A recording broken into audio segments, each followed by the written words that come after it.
Halo, nama saya Rahmati Sade. Saya dari kelas 12 IPS 2. Kali ini, saya akan menjelaskan tentang materi bab 2 Sejarah Indonesia, tentang kehidupan politik dan ekonomi pada masa demokrasi liberal. Sistem politik pemerintahan pada masa demokrasi liberal.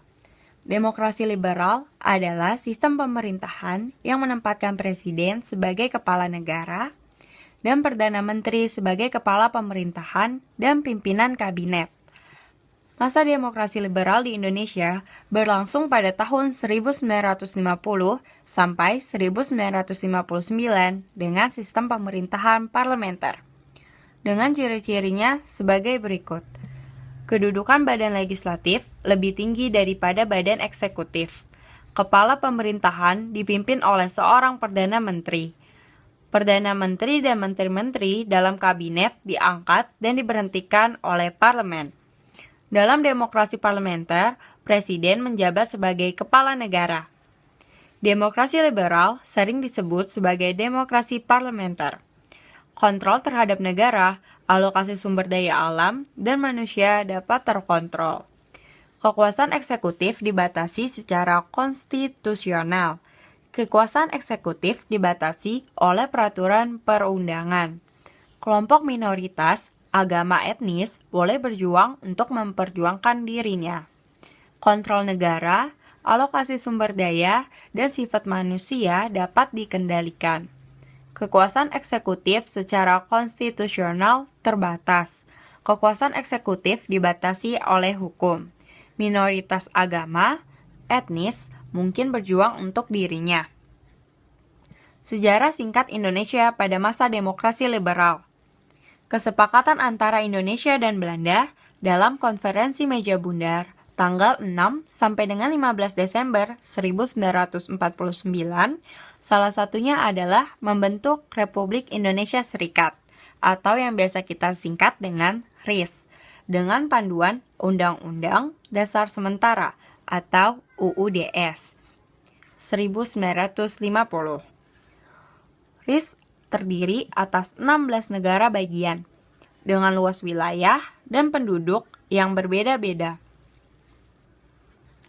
Sidang Parlemen dan Senat RIS pada 16 Desember 1949 menunjuk Insinyur Soekarno sebagai Presiden RIS, yang kemudian menunjuk Muhammad Hatta sebagai Perdana Menteri.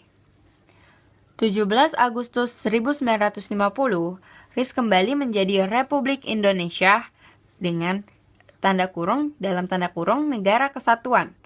Tampak kepemimpinan selanjutnya dipegang oleh M. Natsir sebagai Perdana Menteri sejak September 1950.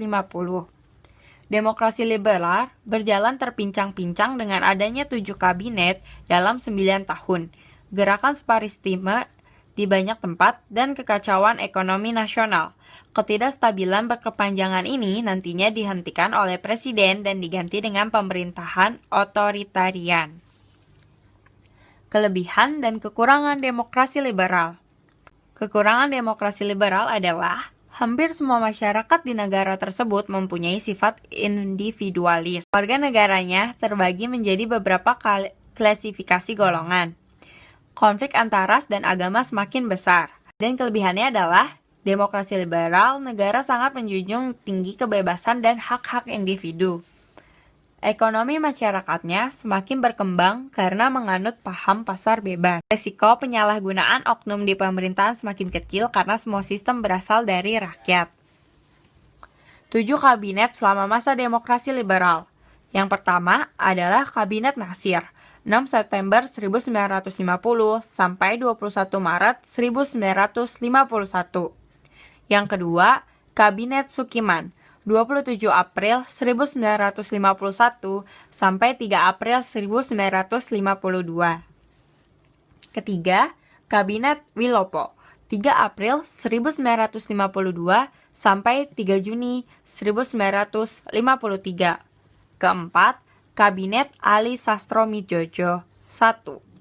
31 Juli 1953 sampai 12 Agustus 1955. Kelima, Kabinet Burhanuddin Harahap, 12 Agustus 1955 sampai 3 Maret 1956.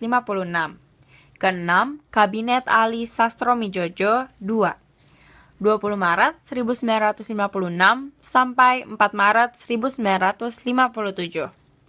Yang ketujuh, ada Kabinet Juanda, 9 April 1957 sampai 5 Juli 1959.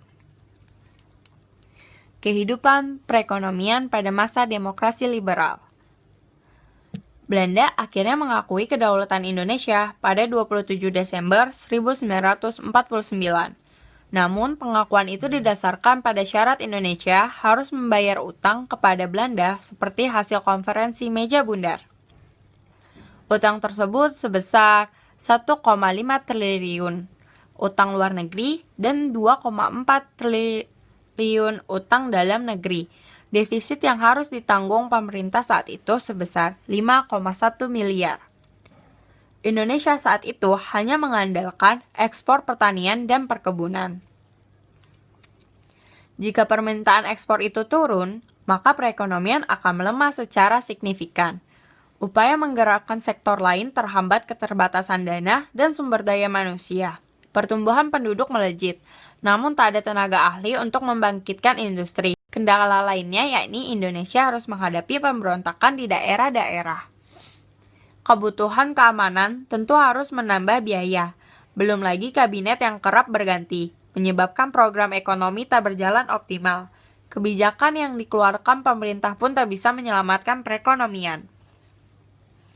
Pemerintah mengeluarkan beberapa kebijakan perekonomian, yaitu Gerakan Benteng pada tahun 1950 sampai 1957. Yang kedua, Gunting Syafruddin, 20 Maret 1950.